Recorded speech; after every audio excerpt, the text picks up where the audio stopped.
Hello guys, good morning to all of you. BCom semester 1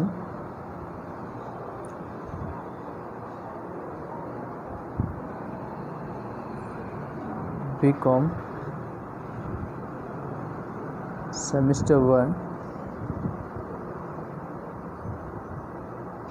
CC English BCom semester 1 CC સબ્જેક્ટની જે વાત કરવાની છે મિત્રો આજે તો મિત્રો આગળના વિડીયોની અંદર આપણે જોઈ ગયા હતા યુનિટ 1ની અંદર જે કમ્યુનિકેશનની વાત કરી હતી એના પછી યુનિટ 2માં આપણે આર્ટિકલ્સ ચાલતા હતા જે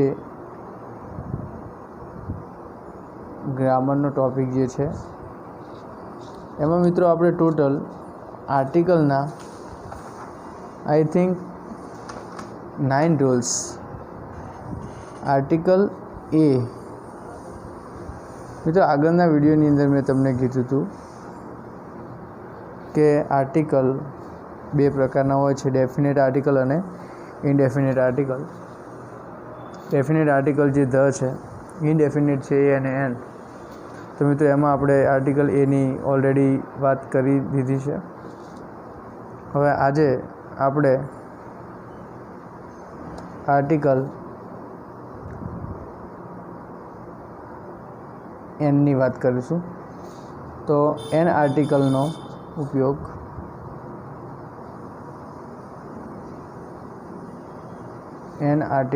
ઉપયોગ મિત્રો દરેક નિયમ તમારે લખીને રાખવો પડશે. એક્ઝામ વખતે તમારે જોઈ લેશો ચાલશે.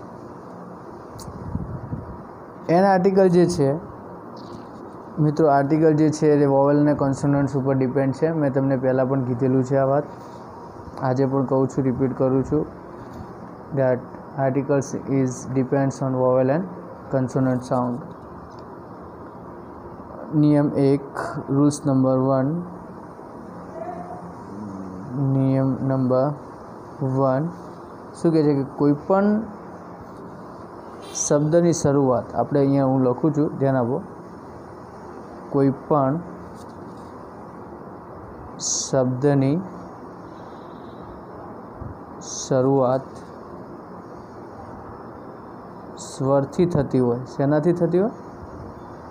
સ્વરથી થતી હોય. અને ઉચ્ચાર પણ શું થતો હોય? સ્વર હોય. તો એન મૂકવો. તો કયો આર્ટિકલ મૂકો? સ્વર પણ કેવો? સોરી, એ કોઈ પણ શબ્દની શરૂઆત સ્વરથી થતી હોય, એનો ઉચ્ચાર જે છે આર્ટિકલ એ શેનાથી થતું હોય? સ્વરથી જ થતું હોય. બરાબર છે? આપણે જોયું કે કઈ રીતે. ફોર એક્ઝામ્પલ, અહીં એક વર્ડ લઉં છું, APPELE એપલ. એપલ મીન્સ સેવ. આ એપલ જે છે તો અહીંયા હું એનું ઉચ્ચારણ લખું છું કે એપલ. બરાબર? એપલ મીન્સ સફરજન, જે આપણે ફ્રૂટમાં આવે છે, નામ છે એપલ. તો આનો એ જે છે એ શું છે જોઈ લો તમે મિત્રો. મેં તમને પહેલાં પણ કીધું કે આપણે 5 પ્રકારના સ્વર છે, એ, ઈ, આઈ, ઓ અને યુ. એમ પ્રકારના 5 પ્રકારના આપણા સ્વર છે, એ, ઈ, આઈ, ઓ, યુ. તો આ શું છે મિત્રો? 5 એ સ્વર છે આપણા. આપણે નિયમ શું કહે છે કે શરૂઆત સ્વરથી થતી હોય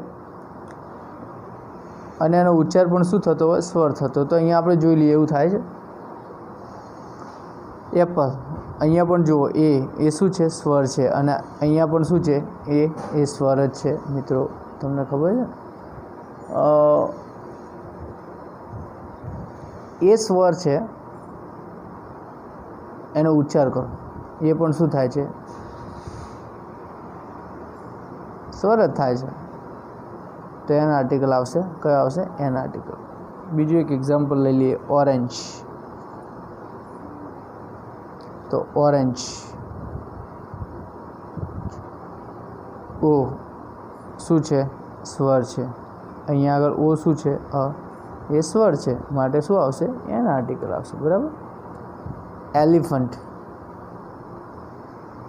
એલિફન્ટ, તો એલિફન્ટ લખીએ એલિફન્ટ, રાઈટ. ઈ શું છે? સ્વર છે. એ પણ શું છે? સ્વર છે. માટે કયો આર્ટિકલ આવશે? એન આર્ટિકલ છે ને. સિમ્પલ. આપણે એક સેન્ટેન્સમાં જોઈએ કે બીના હેઝ ખાલી જગ્યા એપલ, તો શું આવશે? An apple, right.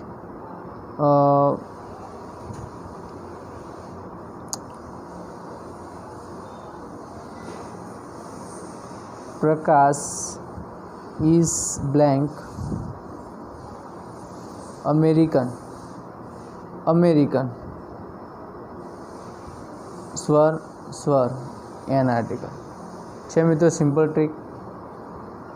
તો આવા પ્રકારે તમારે એક્ઝામમાં પૂછાશે ઓબ્જેક્ટિવ, તો તમારે આ રીતે એનો ઉપયોગ કરીને લખવાનું રહેશે. એવી જ રીતે આપણે જોઈએ છીએ હવે નિયમ નંબર 2. શું છે કે કોઈપણ શબ્દની શરૂઆત, કોઈપણ શબ્દની શરૂઆત વ્યંજન એચ થી થાય.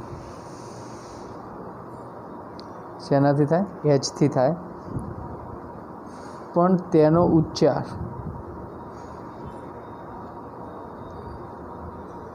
અ સ્વર થતો હોય તો એન મુકાય છે. તો મિત્રો આ રૂલ્સ જે છે, 1 મિનિટ મિત્રો, હું પાણી પી લઉં થોડું.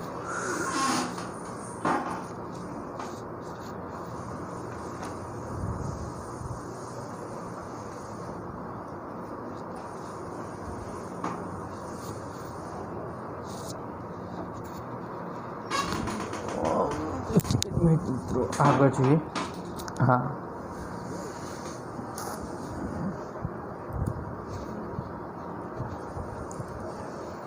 જોઈએ છે નિયમ આગળ શું કહે છે કે કોઈપણ શબ્દની શરૂઆત વ્યંજન હ થાય અને એનો સ્વર થતો હોય તો એન આર્ટિકલ મુકાય છે. ફોર એક્ઝામ્પલ, અહીંયા શબ્દ લખીએ છીએ ઓનેસ્ટ. શબ્દ શું છે? Honest, right. ઓનેસ્ટ એટલે પ્રામાણિકતા. તો એનો પહેલો અક્ષર શું છે? હ, એચ છે. તો એ શું છે? વ્યંજન હ છે, બરાબર. પણ આનો ઉચ્ચાર શું થાય? અ થાય. અને હોનેસ્ટ નહીં, આને હોનેસ્ટ નહીં કહીએ, પણ શું કહીશું? Honest. Honest is the real articulation, right, of the particular word. Honest બોલાશે તો હ છે, બોલાય છે અ, માટે શું છે? એન આર્ટિકલ છે. સિમ્પલ. ચલો બીજો આવો કયો વર્ડ લઈ શકાય? અવર. અવર મીન્સ કલાક, રાઈટ, લઈ શકાય ને. અને હવર નહીં, પણ શું બોલાય? અવર છે હ, પણ બોલાય છે શું? અ, માટે કયો આર્ટિકલ આવશે? એન. ફોર એક્ઝામ્પલ, આને એક સેન્ટેન્સમાં કરવું હોય તો શું? You have to weight four ખાલી જગ્યા અવર, તો શું આવશે? એન અવર આવશે, રાઈટ. એના પછી નિયમ નંબર 3 જોઈએ. કોઈપણ અભ્યાસની પદવી, કોઈપણ અભ્યાસની પદવી એટલે કે ડિગ્રી, રાઈટ. કોઈપણ અભ્યાસની પદવી જેમાં પ્રથમ શબ્દ લખાય વ્યંજન પણ ઉચ્ચાર સ્વર થતો હોય તો એન આર્ટિકલ મુકાય છે. ડિગ્રી જેવી કે MA છે, MSc છે, MBBS છે, SSC જોઈએ ફોર એક્ઝામ્પલ MA તો એ માસ્ટર ઓફ આર્ટ્સ છે, બરાબર છે. તો MAની ડિગ્રી જે છે મિત્રો